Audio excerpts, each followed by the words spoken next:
Okay, friends. Sorry I'm late. Um, Welcome to my channel. My name is Mariah, and this is Stash Challenge 2025.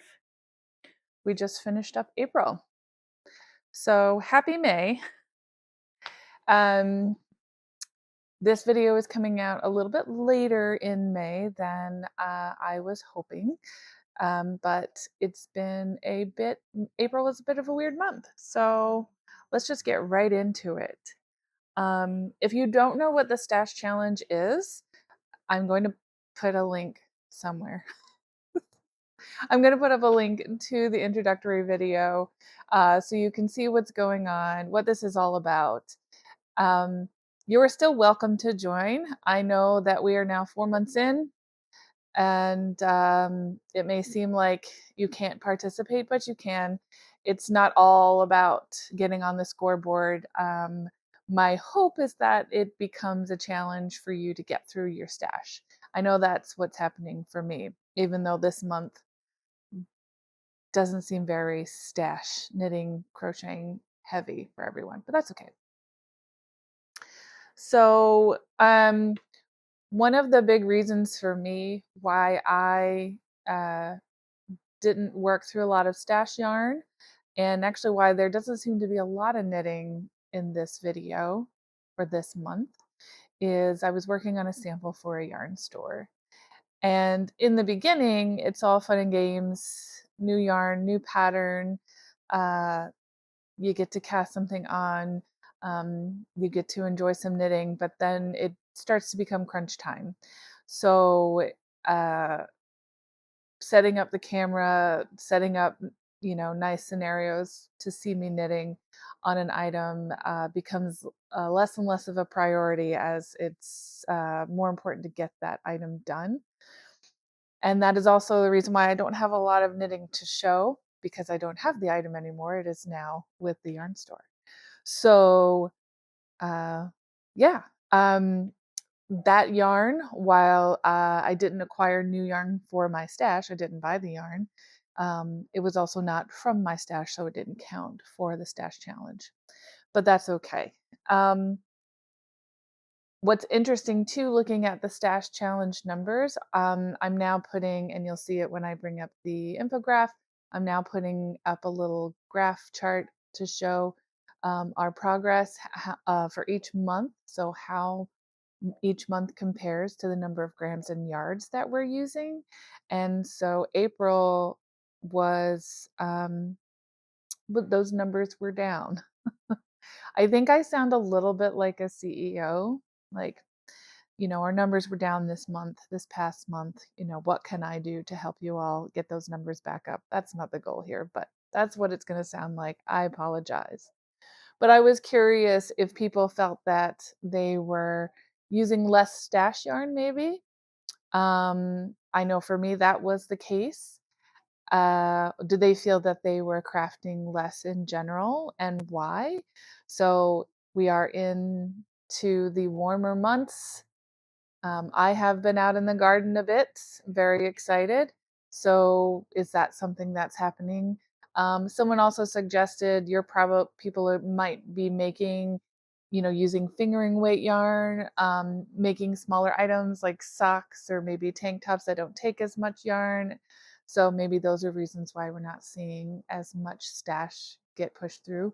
Or, you know, um, we are a little bit unmotivated to use stash yarn and we want to use some yarn that maybe we bought. Um, and that's totally fine. So, and I'm curious in the comments if you feel that you're crafting less. Are you using less stash yarn? Are you doing other things more? And as you see in my video today, this past month we were traveling a little bit more uh, than I was knitting. On that note, then, let's talk a little bit about one of my favorite things that we did this month, which was the Fiber Witch Festival that happened in Salem. This was our second time going to the Fiber Witch Festival, and I was and am very honored to be a booth babe for Sassafras Knits. So that's one of the reasons why we went. We went last year, and my partner and my kid did come with us. They came last year, and I kind of figured they had done all the things that would be interesting to them. Last year, our kid was 10. This year, they're 11. So, would they even want to go to this place again? And they were very interested in going again. They're very excited about it. And actually, it seemed like this year they did a bit more. They went to, I think, 3 or 4 museums while I was working the festival. So they had fun. So if you haven't done the Fiber Witch Festival yet, I highly, highly, highly recommend it. It's a lot of fun. Um, I've been to a lot of festivals, and I still like going to these fiber festivals. One of my favorites being Rhinebeck, so you will see me there this year. But you do start to see the same people, same vendors, same things to buy. And, you know, I am in a year of trying to use up my stash and not buy as much of that. So the yarn doesn't excite me as much as I'm trying to really focus on using my stash. Um, so I really enjoy the Fiber Witch Festival because there's a lot of different stuff there um, than I typically see at other festivals, which is really exciting. And I just really like the vibe. Um, it's still kind of cool, and as you see in the video, cool temperature wise, but also cool like cool wise. If you see in the video though, it was raining, so there's something about those cooler temperatures. I don't want to say dreary, but you just want to be cozy. There's something about that type of weather and ambiance that is more fiber festival related, like makes me more excited for a fiber festival. Um, I went to Maryland Sheep and Wool a couple years ago. That was my first time and so far only time. And I'm not saying I'll never go again, but it was very hot. It was very sunny. We actually ended up managing to go in a year that was hot and sunny and not rainy. Hot and rainy. So humid rain. To me, that just doesn't scream yarn, wool, fiber. So, uh, it just didn't feel as fiber festival-y to me personally. So I really like the Fiber Witch Festival um, for that reason. Just kind of the ambience, the vibe, the weather, still kind of cool, and a lot more fun stuff to kind of shop for. But also, you know, after a while, you're traveling, you're spending money, you're going to a festival, and then you're buying more. So it's just, you know, constantly buying things, which isn't a bad thing necessarily, but I wanted a little bit more out of a fiber festival, so that's why I really like this. Salem is actually a really cool town to visit. And even for your partner, maybe, or some family members who aren't as fiber enthusiastic as you, there's still things for them to do. The food is great. Um, and my 11-year-old had a lot of fun exploring. It's not big and overwhelming, which can be kind of scary, especially when you bring a kid. So it wasn't scary to be wandering around town. It's kind of nice. It's the kind of place where you park and you don't need your vehicle again. So walking around this really old historic area was quite enjoyable. So I didn't get as much of the actual festival in the Old Town Hall as I would have liked. I had plans of getting more video of all of the vendors, but that did not happen. I got luckily I think some pretty good shots of Sassafras Knits booth, which is where I helped. And we were busy, so it was really busy. So that's why there's just a little bit of footage of the actual inside of the festival itself, um, because we were working hard, and it was great. There was a lot of great energy going on. I did get to do a little bit of shopping, and I don't think I've really shared shopping on here. So I thought I would share a little bit of that with you. Some of the items that I bought, I will not be sharing because they were actually gifts. And the only yarn purchase I made, I will not be sharing because it is going to be a gift. So Sorry about that. But I have some other really cool things I think that I got and I really enjoyed. I was kind of in the market for a notebook. Um, and one of the vendors there is called Middle Dune, so Middle, Dune.com. I'm gonna be able to hold this up here for you to see. So they had some really cool paper goods and prints that I really liked. And I had a hard time deciding. So I ended up on this notebook here.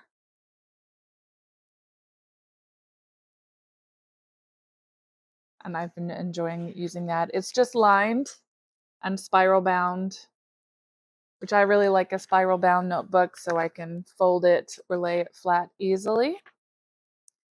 They also had some stickers that I grabbed. Can't go wrong with some fiber related stickers. I also, I was cold. I didn't have proper footwear. At the festival, at the fiber festival, it was raining that day, so I did have my boots that I wore to the fiber festival, and then I changed into some flats that I wanted to wear for my outfit. But my toesies started to get really cold, and I was like, if I find a pair of socks, I'm buying them and I'm putting them on immediately, which I did. So the one booth, and I have seen this maker before. Their name is Keira Wiggins, Kiera. Wiggins is Wiggins. I saw them. They were actually at Wild Hand for the Philly Yarn Crawl, and I saw some of their work at Weaver Houseway is another little festival that happened. I think they're going to be. I think they were at Yarn Centric. That just happened. Um, so I would check out their stuff. So they had these amazing dyed, hand dyed socks, and they did the trick. They kept me warm, and they're really soft, and I think they're beautiful. So that was exciting. So I put those on immediately. And then another purchase I made for me. So these purchases were for me, I think. Well, I also purchased some sassafras charms, the witch hat that you saw in the video. Uh, so cute. I did purchase those. I don't have them here to show you. But then my last purchase that I made for me, I found this one vendor that was really cool. West End 28. Here's their card. They make jewelry, and they had, of course, knitting related jewelry. So I found these earrings that I really, really liked.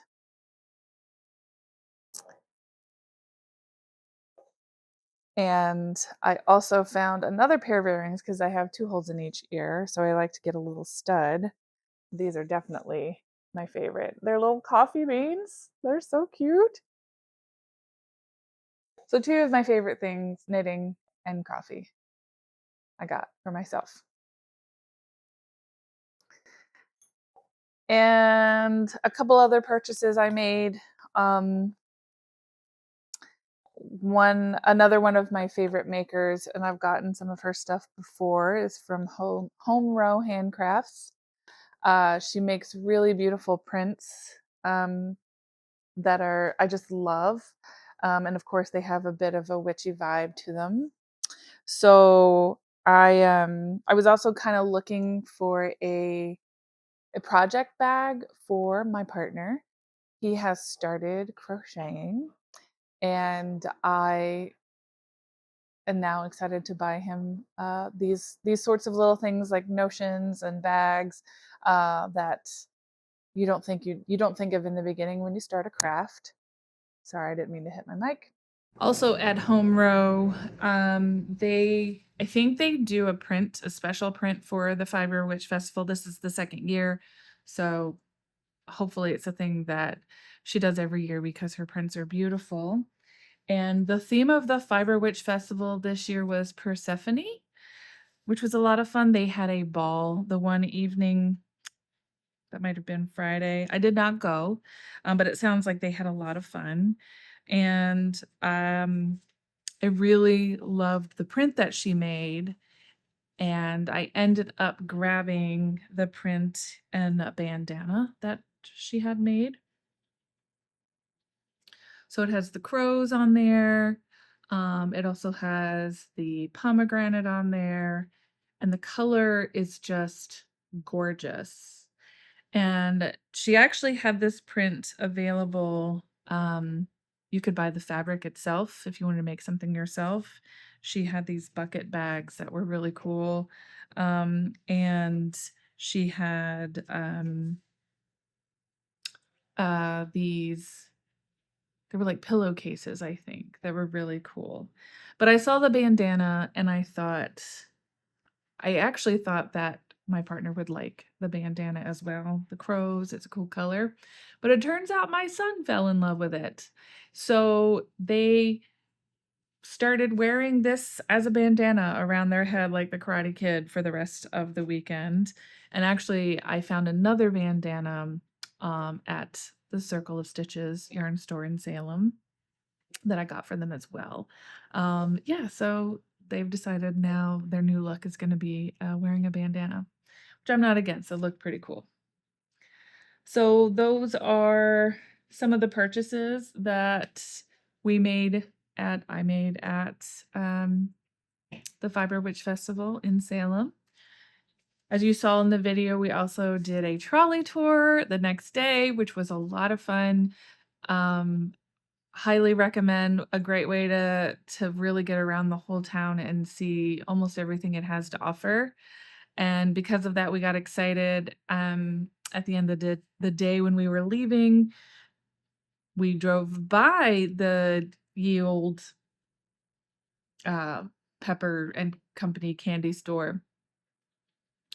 But on our way out, we decided to stop and get some candy, and that was really fun. That was really cool. We did get some of the Gibraltar candy, so we got some sweet treats for our way back, for our way home.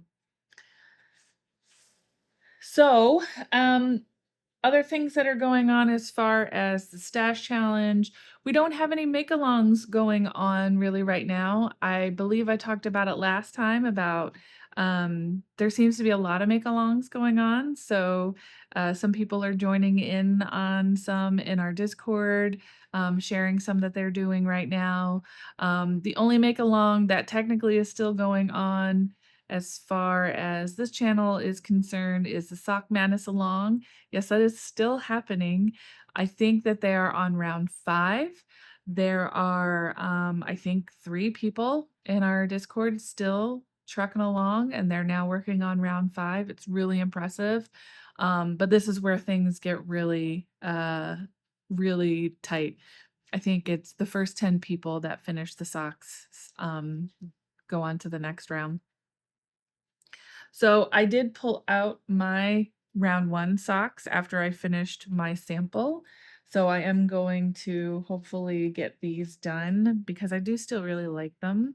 And because I'm not doing the challenge, I'm on the foot and I'm making sure that they are the right length before I start the toe. So for the challenge, you have to do the requirements that they give. And of course, you don't want to knit more than that because you don't have time. But now I get to make sure that they fit exactly the way I want. So I am excited for those. So I am working on those. All right. Feel like I'm rushing. I feel like I'm rushing like through all of this, but it's just been, I just want to get this video out to you all. So let's talk about the stash challenge then. Let's get over a little bit. I think I have enough room to put up the infographics. We'll just do that a little bit slightly. So for April, the stash challenge, we have our top 10 contestants, our top 10 scoreboard for the number of grams and the number of yards in the stash challenge. So first up, we will put up the top 10 scoreboard for the total number of grams used up in the month of April. We have in total, y'all, all of us, so not even just the people on the top 10 scoreboard, we used up 101,032 grams of yarn. That's about 222 pounds of yarn. And then for the top 10 scoreboard for the number of yards used here. And in total, all of us put together, we used up 206,350 yards, which is about 117 miles.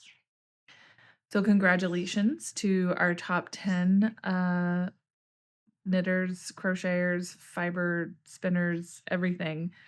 Congratulations to everyone who made it onto the top 10 scoreboards. Again, if you're thinking about joining and you say to yourself, I will never make it onto the scoreboard, that's not the total point of this. It's hopefully just something to be a little bit of fun, a little bit of a challenge. I am not on the scoreboard, nor will I make it to the scoreboard probably this year at all, and that's okay. So as a collective, this is another reason to join because you can contribute to the collective stash challenge. So here is the infograph available. So again, at the very top, you can see that I'm starting to collect the data on every month so we can see how we're doing month by month. And you can see the April numbers are down a little bit, but that's okay. We're not a big company here. We're not going to worry about it. Just some little fun facts about the total amount that we've used. I'm excited that this month the total grams has reached the weight of a merino sheep. I thought that was fun. Although looking up the weight of the animal to put on for the infograph this month, I was confused because I thought, but last month was a black bear, but it was a female black bear, which are smaller. And I believe this is about the average size of a merino sheep, including the rams, so they can weigh a bit more. Just thought that was fun. Okay. Again, I apologize for being late. I apologize if this feels rushed, but I want to get it out. I want to get it done, and I want to start trying to get through some of my whips so I can feel refreshed and new and excited for the next thing. If you feel that your stash making has gone down, hopefully we'll get rejuvenated and start working through our stash yarn into the next month. And yeah, I will talk to you then. All right, see y'all later. Bye.